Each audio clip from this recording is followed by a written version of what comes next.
மணப்பெண்ணின் பிரத்யேகமான திருமணம் விவாஹா தி சென்னை சில்க்ஸ். சென்னை மாநகரத்தில் பெரம்பலூர் பகுதியில் செயல்வீர் கூட்டம் இன்றைக்கு சீரோடும் சிறப்போடும் நடைபெற்றது. நம்முடைய பொதுச் செயலாளருக்கு வேண்டுகோள் வைக்கின்ற வகையில்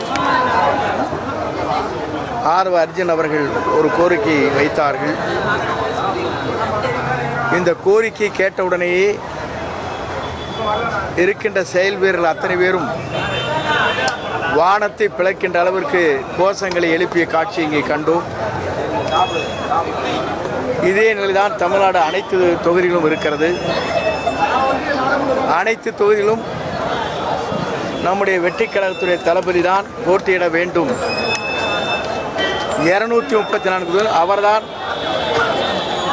வேட்பாளர் என்ற முறையில் பெரம்பலூர் சட்டமன்ற தொகுதியில் செயல் வீரர்கள் எழுப்பிய குரல் வானத்தை பிளக்கின்ற அளவிற்கு இந்த குரல் இங்கே எழுப்பப்பட்டிருக்கிறது என்பதை காணுகின்ற போது 234 தொகுதியிலும் அவர்தான் வேட்பாளர், அவர் யாரை விரல் காட்டுகிறாரோ அவர்தான் சட்டமன்ற உறுப்பினர் என்ற வரலாறு தமிழ்நாட்டிலே மிக விரைவில் 2024 உருவாகும். அதை எந்த சக்தியாலும் தடுக்க முடியாத நிலையை மக்கள் சக்தி உருவாக்கி காட்டும். தேர்தல் வருகிற போதே நமக்கு தெரியும்.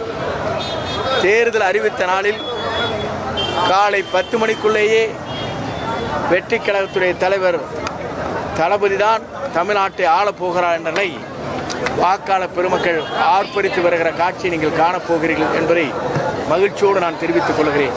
மணப்பெண்ணின் பிரத்யேகமான திருமணம் விவாஹா தி சென்னை சில்க்ஸ்.